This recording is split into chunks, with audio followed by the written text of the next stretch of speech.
Welcome back to Unlocking the Paranormal, where fascination overcomes fear, one spooky deep dive at a time.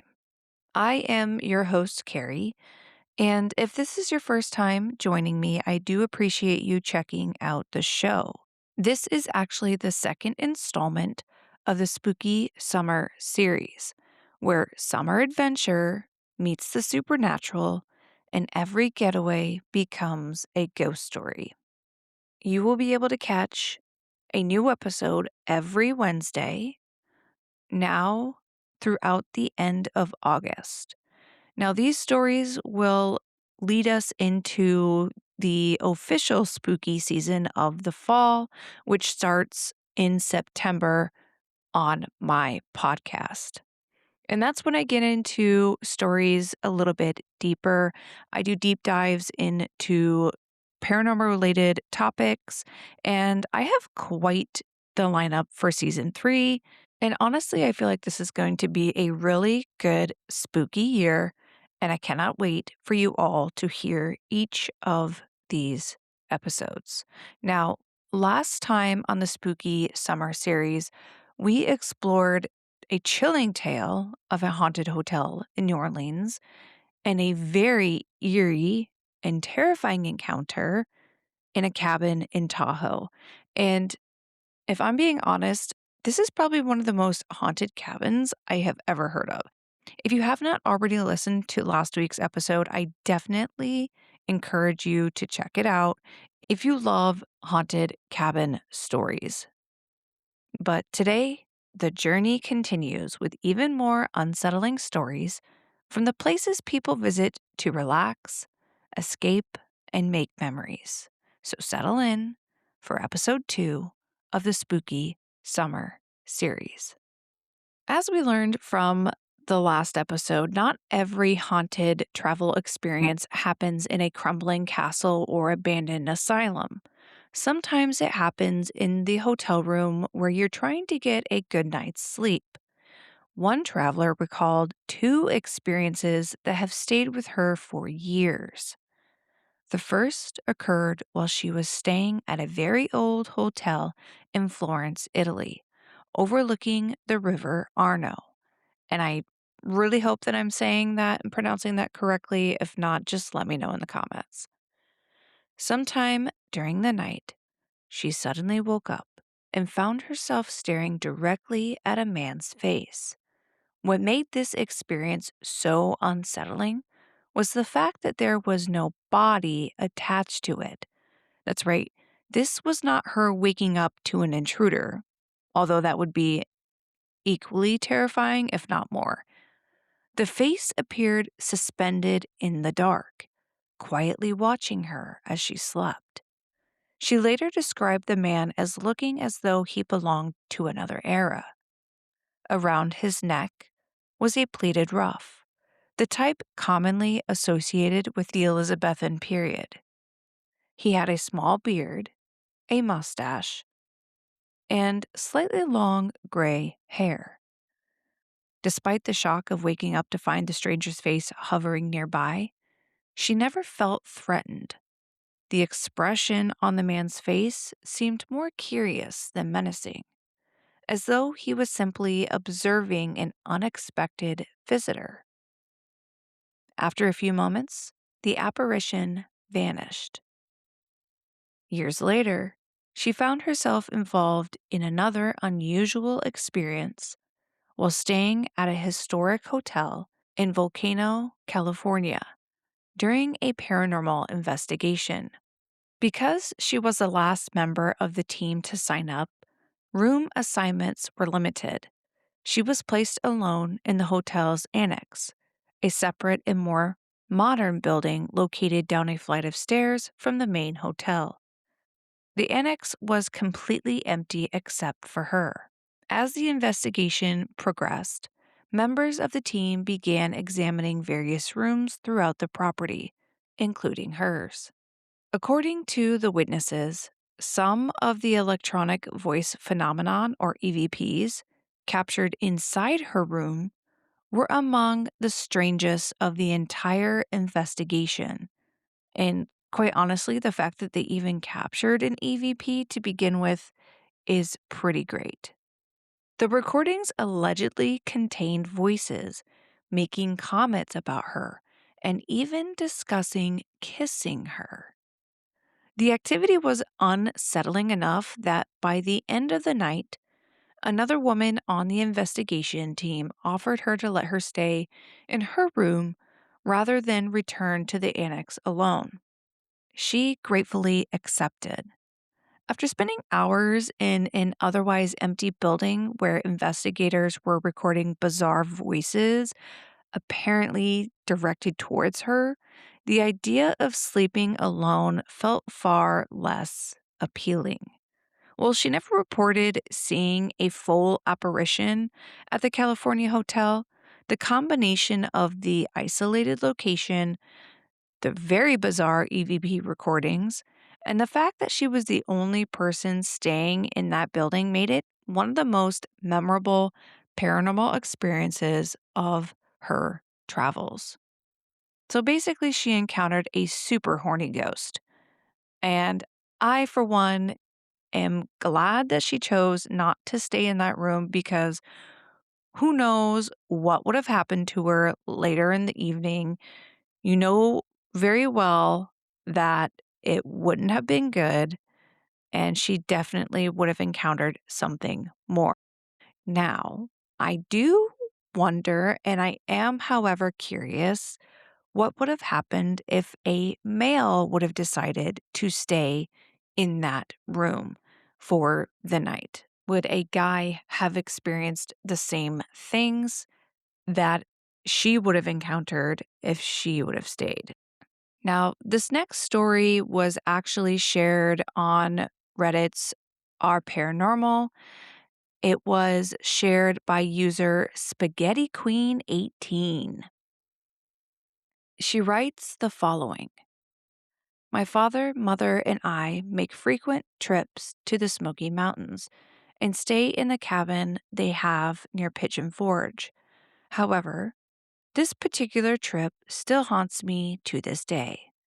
About 8 years ago, we stayed in a cabin that had an alarm system. It was already dark outside when we reached the cabin and got settled in. We set the alarm and thought we should watch a movie together. While we were watching the movie, the security system alarm went off. The alarm only was to go off if a door was opened. We checked the cabin top to bottom to find nothing out of the ordinary. The next morning, we called the company that rented the cabin to us to have them check out the alarm system. Someone came and checked out the system and said that he had been called out to our cabin multiple times within the past month with the same problem. Since it's only the first day at the cabin, I'm already feeling a little creeped out. I noticed that there is a book on the table that guests can sign and talk about how much they love the cabin. As I was reading more and more stories, I noticed that many of them mentioned feeling unsafe, and some even mentioned they found wet footprints on the deck where the hot tub is. I told my family about these stories, and they told me they are just trying to tell scary stories and get other guests spooked. I agreed with her and go about our day. The same night, we go to bed like normal. My father slept in the basement of the cabin. I slept on the main floor beside the kitchen, and my mother slept on the top floor. My dad snores so loud that we all sleep far away from each other, including my mom. And this is just me talking here like a side note. I don't blame you. It was about 2 a.m. in the morning when I am woken up by the fridge door closing. I looked at the bright light from the fridge that was pouring into my room from the crack underneath my closed bedroom door. I noticed that the light would come and go as the fridge door seemed to continue to open and close. I assumed it was one of my parents leaning on the fridge door trying to decide what they wanted to eat for a late night snack. However, I felt weird and didn't even consider to get out of bed to join in on the snack.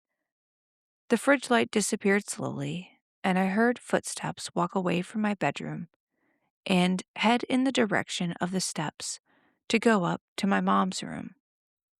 The footsteps seemed to stop for a second and then start the trip up the stairs. All of a sudden, they stopped. I assumed that it was my mother and she made it to her room, so I fell back asleep. The next morning, I woke up and go directly to my mom and ask what she decided to eat last night.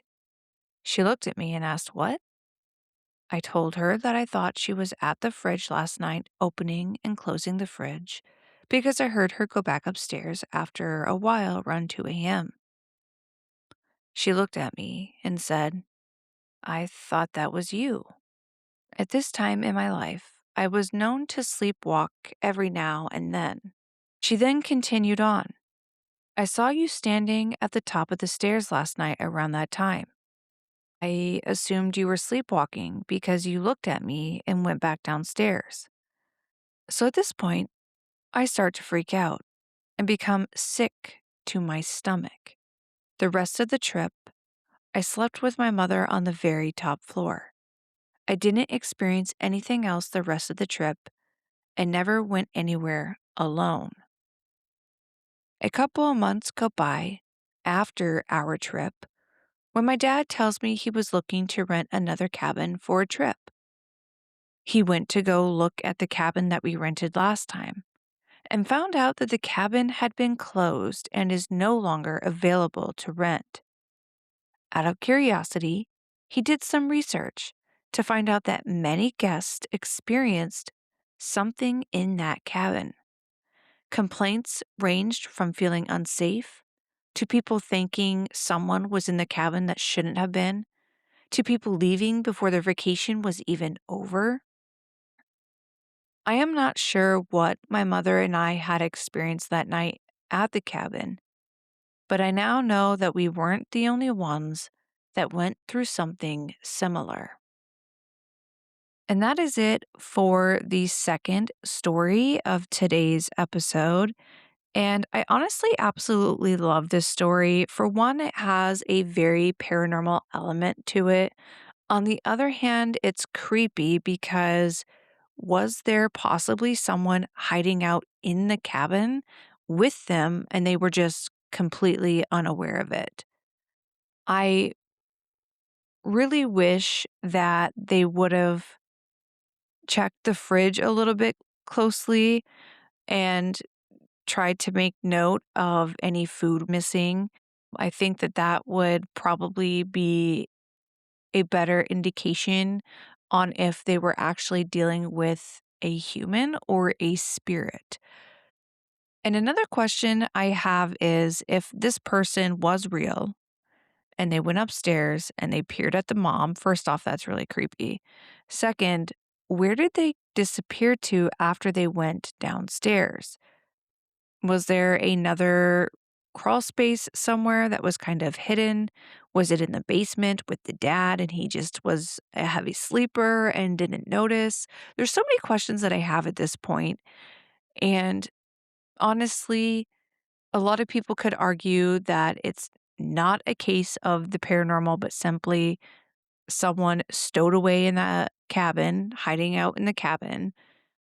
But at the same time, if multiple people were experiencing this and experiencing the sensation or the feeling of being unsafe and that someone else was there, you would think that at some point, this person would have been caught red handed. They would have been caught in the act.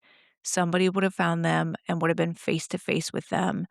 So the fact that nobody got caught and yet there were so many complaints and so many people that were experiencing this, that almost leads me to believe that it is a little more paranormal related. If you were the owner of this cabin, why would you close the cabin and not make it available to rent? It seems to me like you would investigate, maybe call the police out to the property to see if maybe someone's hiding out. And once they have been found, then open it back up to rent. But the fact that it was just closed and not available to rent tells me, again, that it might be more paranormal related. Obviously, it's up to you to decide what you believe on this story and on the first story as well. Let me know in the comments, what do you make of these stories? What did you think of the first story with the horny ghost? Do you think that the woman made the right decision by not staying in that room? And what do you think of this cabin? Do you think it's haunted, or do you think that someone was just hiding out really well inside of the cabin and never got caught? All right, and that is it for the second installment of this spooky summer series. Again, these mini episodes will be available every Wednesday now through the end of August. And I do appreciate you for joining me today. And if you have your very own haunted hotel, haunted cabin story of your own, and you would like to share it, you can email it to unlockingtheparanormalpod@gmail.com, or you can call the hotline. I will have the phone number to the hotline in the description of the episode. And who knows, you might even hear it featured in a future episode of the Spooky Summer series. If you enjoyed today's episode, be sure to follow and subscribe so you never miss a new deep dive into the paranormal. Don't forget to check out my social media for additional creepy content. I am on Instagram, Facebook, and TikTok. And of course, all of the links will be in the show notes. If you really want to show your support, I do ask that you leave a review and share the podcast with your friends, family, and your favorite coworker. It truly helps me immensely. I do hope that you join me in next week's episode. Again, these stories I feel do tend to kind of escalate over the summer, so you definitely don't want to miss next week's episode. Until then, thank you for listening, and as always, stay curious.